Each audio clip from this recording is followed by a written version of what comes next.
Halo Scorpio, Assalamualaikum warahmatullahi wabarakatuh. Jumpa lagi dengan saya Ria di Soulmate 8910. Kali ini saya akan membacakan prediksi tentang kabar semesta untuk kamu di bulan Desember yang energinya bisa saja terjadi di bulan Januari atau Februari di 2022 nanti. Dan ini adalah pembacaan umum, bisa resonate bisa aja nggak sama sekali. Disesuaikan dengan apa yang kalian alami dan apa yang kalian rasakan nanti. Oke, di sini tidak terpaku pada gender, bisa laki-laki, bisa perempuan yang mengalami ini, bisa juga vice versa ya. Dan kalau kamu pengen personal reading, silahkan kontak saya di nomor WhatsApp yang saya tampilkan di video ini atau di kolom deskripsi ya. Kita akan melakukan personal reading berbiaya di sana ya. Oke, di sini ada 10 kartu kita kombinasikan. Saya kombinasikan dengan kartu dari kartu tarot dengan oracle dan 2 bottom of the deck sebagai pelengkap atas pembacaan. Pertama di sini ada the moon, ada knight of swords, ada knight of pentacles, ada wheel of fortune, wow, ada the tower dan three of swords di bottom of the decknya. Kemudian ada unrequited love, ada pay attention to the red flag, ada stay optimistic about your love life, ada what waiting for, ada love yourself first, ada reconciliation. Ya, pertama the moon dengan unrequited love, there's not attraction or chemistry for to keep this relationship going. Beberapa dari kalian mulai merasa kurang chemistry sama hubungan, karena hubungan ini hubungan rahasia lah ya, atau hubungan terlalu jauh gitu, LDRan gitu ya, atau hubungan yang dilarang gitu, cinta terlarang gitu mungkin ya. Ada yang manipulatif gitu ya. Jadi kamu merasa nantinya kamu sadar, kamu tahu tentang sesuatu, makanya di sini kamu udah mulai ngedown gitu ya. Kemudian ya kamu akhirnya yang ya ada argumen sedikit yang cukup parah di sini ya. Bahkan ada yang saling ngebully gitu ya. Ini membuat kalian kecewa dan mulai berhati-hati terhadap pasangan kalian gitu. Mulai narik diri, gak mau beradu argumen gitu ya, menghindari masalah gitu ya, menghindari hal-hal yang memicu masalah gitu, gak mau memperbesarkan masalah gitu. Jadi intinya kalian lebih mengalah gitu ya. Kemudian knight of pentacles dengan stay optimistic about your love life, positive thinking and fight will bring you romance. Ya, jadi saya melihat di sini beberapa dari kaliannya energinya sangat lambat gitu. Hubungan ini energinya sangat lambat karena masih dia tuh berkali-kali tuh masih punya alasan yang saya belum siap lah, saya masih mempersiapkan lah. Jadi kamu tuh sudah malas respect, jadi kamu lebih fokus kepada hal-hal yang positif untuk diri kamu. Kamu lebih optimis di sini nantinya, ya. Kamu lebih banyak berdoa, ya. Dan kamu yakin bahwa kalau jodoh nggak akan kemana gitu aja gitu, daripada kamu stay dalam kegalauan. Karena energinya juga lambat dia datang ke kamu gitu, nggak ada kepastian, belum ada kepastian gitu ya. Tapi beberapa dari kalian ini ada wheel of fortune dan what waiting for, divine timing is at work in your love life. Jadi saya melihat di sini beberapa dari kalian mungkin akan bertemu dengan jodoh kalian gitu. Berkat kesabaran kalian mungkin sudah berkali-kali kecewa ya. Kalau yang masih dalam hubungan rahasia, hubungan ini akan lebih jelas. Yang masih lambat akan dipercepat. Yang argumen akan menjadi damai. Yang bertentangan menjadi saling menyesuaikan diri gitu. Jadi masing-masing ada sadar diri gitu ya. Karena ada campur tangan semesta. Ada the tower moment di sini, itu saya bilang apa? The tower moment yang mungkin semesta sengaja memberikan konflik-konflik batin kalian ini ya, karena hubungan ini tuh memang harus diperjelas. Jadi kalian terpisah dulu ya, mengalami satu tower moment ya, sebuah momen yang memang membuat kalian sama-sama merasa terpuruk dalam hubungan putus asa.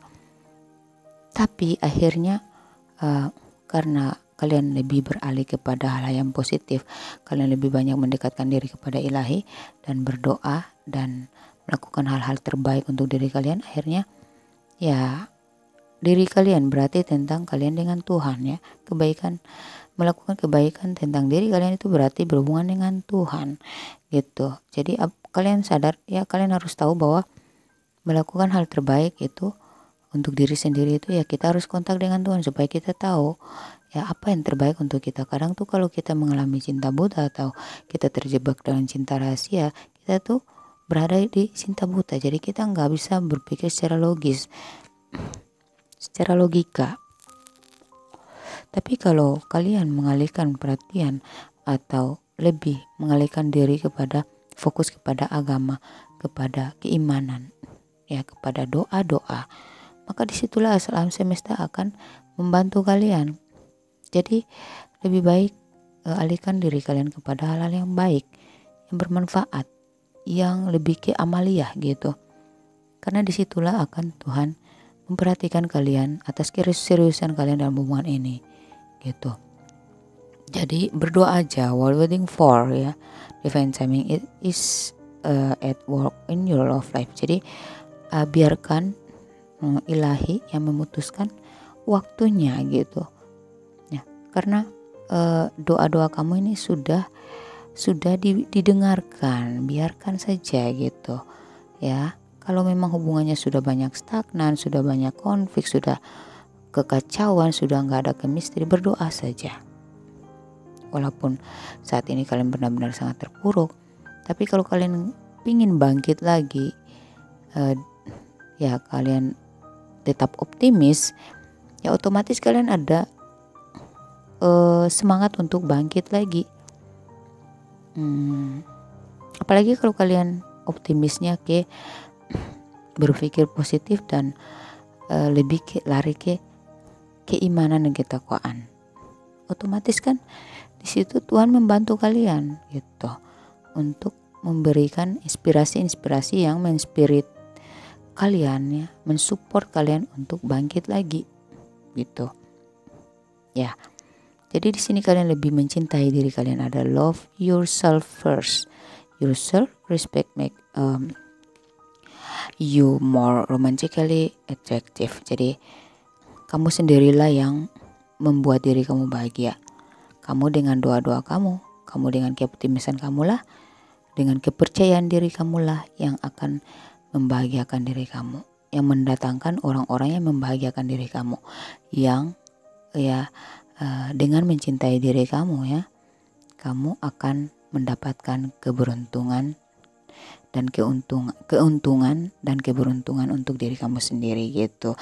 Jadi kalau kamu terlalu berkorban untuk orang lain, untuk pasangan, sementara dia nggak berkorban, ya berarti kamu berjuang sendiri dong ya.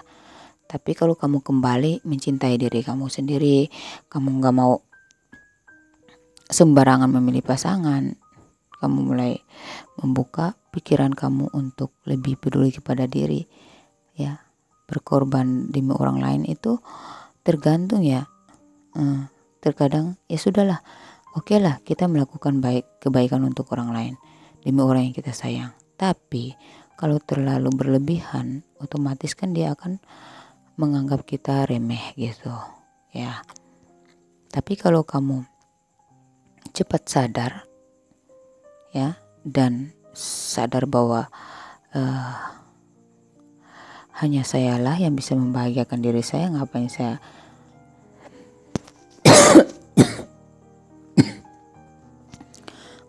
harus repot-repot membahagiakan dia sedangkan saya sendiri nggak bahagia. Berarti kan nggak seimbang. Dia nggak berjuang, dia nggak benar-benar bersungguh-sungguh berjuang dalam hubungan ini. Dia nggak ada pengorbanan yang berarti dari dia, ya sudah, lebih baik saya fokus ke diri saya aja dulu, bahagiakan diri saya aja dulu. Kamu lebih, ya, dengan cara mendekatkan diri kepada ilahilah yang akan membuat kamu lebih tenang, dan kamu lebih tahu jalan mana yang kamu pilih untuk kebahagiaan diri kamu sendiri, dan energi positif kamu yang kamu bangkitkan lagi ini justru akan mendatangkan orang-orang yang positif ke kamu, orang-orang yang akan berjuang atau memperjuangkan diri kamu gitu. Mereka adalah jodoh yang sudah menanti, yang mencari kalian selama ini. Ya, jadi kalau saya melihat ada kemungkinan besar bahwa kalaupun kalian berada dalam cinta segitiga, ya, akan ada rekonsiliasi. Someone from your past is returning to your life. Jadi tetap ada rekonsiliasi, ada perbaikan dalam hubungan, ada perubahan besar yang kalian lakukan bersama demi menyelamatkan hubungan ini, dan bahkan beberapa dari kalian memang berjodoh dengan orang dari masa lalu, orang yang sudah bermasalah dengan kalian.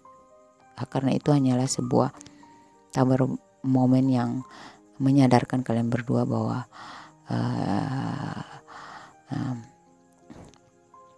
harus ada perubahan besar-besaran yang kalian lakukan demi menyelamatkan hubungan ini. Jadi maafkan bila dia ingin berubah, coba perhatikan kalau memang dia berubah atau enggak.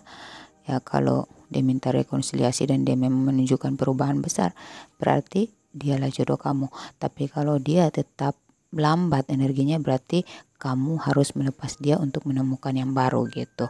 Atau kalian yang berada di hubungan terlarang dan tidak direstui, saya merasa di sini mereka semua akan sadar, ya pihak-pihak ketiga ini akan sadar bahwa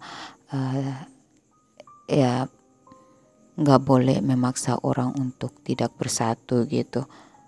Itu hak kalian. Kalau kalian saling mencintai, ya ngapain kita cegah gitu ya. Itu kalau dari pihak ketiga, pihak keluarga atau masalah restu gitu. Karena kenapa tiba-tiba mereka berubah?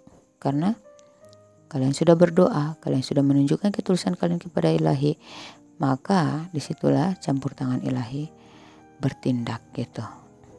Ya, insya Allah semoga yang saya bacakan di sini menjadi doa terbaik untuk kalian yang didengarkan dan diijabah oleh Allah Subhanahu Wa Taala, ya. Semoga hubungan kalian masih bisa diselamatkan, ya. Apapun hubungan kalian, mungkin kalian yang masih mencari cinta, saya melihat di sini, ya, ada orang-orang yang ternyata masih ada orang yang masih ada orang yang mencintai kamu dengan tulus. Dia adalah orang yang dikirimkan oleh semesta, yang sudah ditakdirkan untuk Anda, dan dia sudah menunggu kamu selama ini, bahkan mencari kamu selama ini. Untuk kalian yang sudah berpacaran, ya, baik cinta segitiga ataupun cinta terlarang atau apapun masalah kalian yang memisahkan kalian saat ini, ya, kalian akan rekonsiliasi lagi, akan ada penyembuhan dalam hubungan, perbaikan, dan kalian akan bangkit lagi untuk saling menyatu gitu, ya. Bahkan untuk komitmen kalian akan lebih jelas. Ada yang ya memang berjodoh dengan orang yang di masa lalu, ya.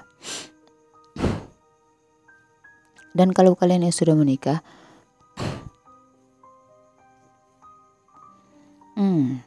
saya melihat di sini ada cinta segitiga. Mungkin kalian menikah dengan seorang yang sudah berkomitmen, ya, atau juga pasangan kalian ini mengadakan orang ketiga. Saya rasa masalah itu hanya seperti cobaan gitu. Jadi pasangan kalian ini, yang penting kalian tetap optimis, tetap berdoa, fokus pada perawatan diri,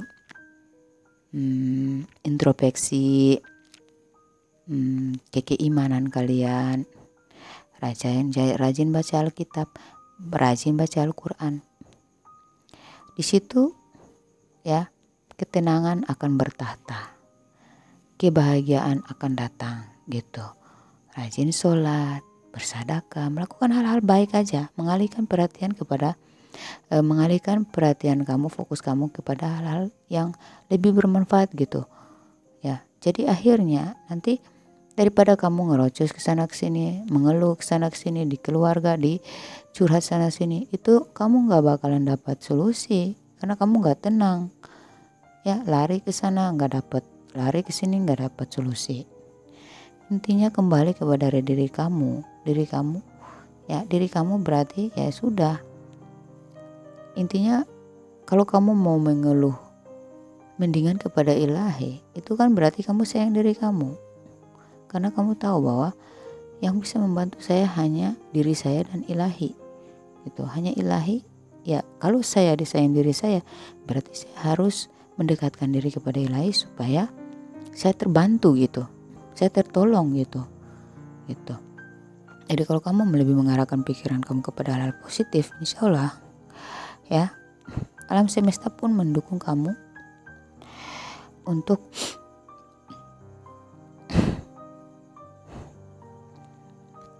mendapatkan kembali apa yang direbut orang gitu ya. Apapun yang nggak baik di kemarin-kemarin, apapun yang mengacaukan kamu, mengkhawatirkan, menggelisahkan, tapi kamu meninggalkan itu demi melakukan hal-hal yang baik. Maksudnya kamu nggak mau stagnan di situ, kamu lebih memilih untuk melakukan hal-hal yang baik untuk diri kamu, yang positif untuk diri kamu lebih mengalihkan perhatian kamu kepada ibadah, ya otomatis lah sikap kamu itu akan membuahkan hasil yang positif juga. Ya, jadi kalau kamu mendekatkan diri kepada ilahi, artinya kamu mengeluhnya di Tuhan. Jadi Tuhanlah yang mendengarkan, Tuhanlah yang akan memutuskan. Jadi aman-aman saja nih, apapun masalahnya. Intinya jangan pesimis. Yakinlah bahwa hubungan kalian ini masih bisa tertolong kalau kalian terus meminta kepada ilahi. Jadi kita tidak bisa merubah takdir, tetapi doa-doa kita akan merubah situasi gitu. Mungkin dengan kita berdoa dengan serius ya, Allah akan mengijabahnya, dan yang tadinya Allah menakdirkan kita lain, ya Allah kan Maha Kuasa, bisa merubah takdir seseorang tergantung dari cara dia menjalani hidup dia, membawa diri dia, membawa hidupnya gitu ya. Itu kan rahasia Allah dan itu kan kuasa Allah ya. Jadi kalau segala sesuatunya kita pasrahkan kepada ilahi, ya selebihnya ya kita serahkan saja gitu. Yang penting kita sudah meminta, yang penting kita sudah benar-benar khusyuk memintanya. Allah Maha melihat, Allah Maha pengasih dan Maha penyayang. Allah Maha merubah situasi dan kondisi umat kecil seperti kita ini. Itu tuh gampang banget buat Allah, gak ada yang sulit. Jadi yang penting itu kita mau gak merubah nasib kita. Takdir kita memang gak bisa dirubah, tapi kalau kita mau bergerak, otomatis Allah akan mengabulkan segala doa-doa kita gitu. Kadang tuh ya kita ada tuh ya yang sering komentar sama saya, oh pintu jado saya tuh sudah tertutup. Dia ngejudge diri takdirnya dia sendiri, padahal sebenarnya dia nggak tahu apa yang sedang Allah siapkan untuk dia gitu. Jadi lebih baik pasrah, percaya, yakin saja bahwa Allah akan merubah suatu nasib suatu kaum apabila dia mau merubahnya. Soal takdir itu Maha tahu Allah gitu. Kita nggak tahu takdir kita seperti apa, tapi kita bisa berusaha untuk merubah nasib kita gitu. Intinya kalau memang kita mau merubah nasib kita dan hasilnya lebih baik daripada sebelumnya, berarti itu takdir kita sudah diketahui oleh Allah. Memang sudah digariskan seperti itu. Ya. Tapi kalau kita sudah ngejudge bahwa Tuhan nggak adil, Tuhan sudah nggak peduli sama saya, berarti kamu menutup perubahan nasib kamu sendiri. Kamu menulis takdir kamu yang buruk gitu. Tapi kalau kamu pasrah karena kamu tahu bahwa Allah Maha Kuasa, bahwa Allah Maha merubah nasib suatu kaum, ya, berarti kamu mau bergerak untuk berubah menjadi lebih baik. Berarti kamu lebih peduli kepada diri kamu. Allah akan peduli kepada orang-orang yang mau peduli kepada dirinya. Gitu. Kalau kamu menyayangi diri kamu harus peduli kepada diri kamu dulu. Kalau kamu sayang diri kamu, tubuh kamu, ya kamu harus membawa energi kamu itu kepada hal-hal yang positif aja. Membuang energi kamu kepada hal-hal yang positif aja. Itu artinya kamu menghargai jasad dan roh kamu yang diberikan oleh Ilahi. Ya, kamu mempergunakan roh dan jasad kamu itu untuk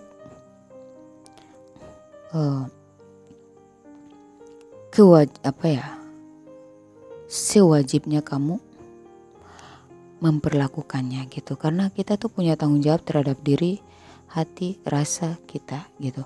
Nanti besok kalau kita sudah meninggal, ya, yang dipertanyakan itu, ya, kita itu mulut kita dikunci, ya, tubuh kita lah yang berbicara, tangan kita, kaki kita, hati kita akan berbicara. Mereka akan mengatakan, dia membawa saya ke sini, dia memperlakukan saya dengan cara berpikir seperti ini, gitu. Otak kita juga akan mengamuk. Saya sudah capek, saya ingin istirahat gitu misalnya. Ini contoh yang contoh yang sederhana aja. Otak kita tuh bilang, saya tuh sudah capek berpikir, dia tuh maunya mikirin yang itu terus. Padahal saya sudah waktunya harus istirahat. Tapi dia membawa saya harus mikir ini, mikir itu, memikir barang yang gak penting-penting banget, menggelisahkan aja. Akhirnya hati pun berbicara, iya tuh, bikin saya risau aja, bikin saya gelisah aja, bikin saya sakit aja. Ya, kita ambil contoh yang konyol-konyolnya aja ya gitu ya. Jadi sayangi diri kamu. Gunakan energi kamu untuk hal-hal yang positif. Usahakan kamu bertanggung jawab kepada jasad dan roh kamu. Jasad, tubuh dan jiwa kamu maksud saya. Kalau kamu ingin membahagiakan diri kamu peduli kepada diri kamu, berarti kamu bertanggung jawab terhadap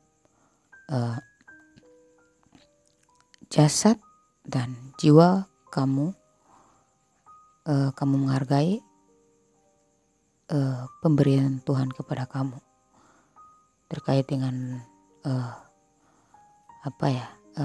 jiwa. Kita punya rasa, kita punya tubuh yang butuh istirahat dari hal-hal negatif. Ya, kita perlu kebahagiaan untuk membahagiakan tubuh kita juga. Mengistirahatkan tubuh kita dari kesakitan-kesakitan yang gak berarti. Itu kan berarti kamu bertanggung jawab terhadap apa yang diberikan Tuhan kepada kamu. Ya, itu yang saya sering bilang itu bersyukur ya, apapun keadaan kamu, sesulit apapun situasi kamu saat ini bersama pasangan atau apapun masalahnya, intinya kalau kamu bersyukur bahwa ya hari ini saya masih bisa bernapas, saya masih bisa sujud dengan kedua lutut saya yang sempurna dan tangan saya yang nggak ada kurangnya, masih sehat. mendingan saya fokus ke sini gitu, ke keimanan. Kasihan orang lain yang gak bisa berdiri, mungkin mereka kena stroke karena terlalu banyak mikir hal-hal negatif, gak menjaga kesehatan. Mereka itu sudah sulit untuk sujud secara sempurna gitu. Jadi kalau kamu bersyukur, tangan dan kaki saya masih bisa berjalan untuk mengambil wudhu, seenggaknya saya masih sehat, saya nggak diinfus di rumah sakit. Apaan sih masalah-masalah yang mengganggu pikiran saya? Mendingan saya bersyukur aja deh, mendingan saya berdoa yang baik-baik aja deh untuk si dia yang sudah menyakiti saya, untuk hubungan yang masih nggak jelas ini. Ya, mendingan saya bawa tubuh saya untuk melakukan hal-hal baik. Dari situ kan kita akan mendapatkan, ya seperti kita tuh memanggil ya, meminta Allah untuk peduli kepada kita. Ya Allah akan peduli kepada orang-orang yang mau mendekat. Kalau kalian menjauh, ya Allah juga gak peduli, gak mau. Tapi Allah itu luar biasa, maha pengasih, maha penyayang. Jadi sekalipun kita gak peduli sama Allah, tapi Allah masih aja memberikan kita nafas, kesehatan, masih aja melindungi kita. Ya, jadi lebih baik daripada kamu menyanyiakan diri kamu dengan berpikir negatif atau terlalu khawatir atau terlalu berkorban demi orang-orang yang nggak penting banget, nggak ada pengorbanannya sama kamu. Mendingan kamu berbalik dan kamu mikir diri kamu deh, syukurin diri kamu deh. Syukur ya saya masih sehat, mendingan saya sayangin diri saya gitu, mendingan saya cari sesuatu yang membahagiakan diri saya. Itu artinya kan kamu bertanggung jawab terhadap titipan yang Allah berikan ke tubuh kamu itu. Ya, seperti itu. Semoga ini cukup membantu, semoga ini menginspirasi kamu lebih cerdas daripada saya. Kamu tahu, kamu lebih cekatan mungkin daripada saya cara-cara yang saya tunjukkan. Jadi ya selamat ya kalau kalian yang lebih mudah paham. Semoga yang saya bacakan dan yang saya berikan solusi ini bisa membantu kalian ya. Semoga ini bermanfaat. Wassalamualaikum warahmatullahi wabarakatuh.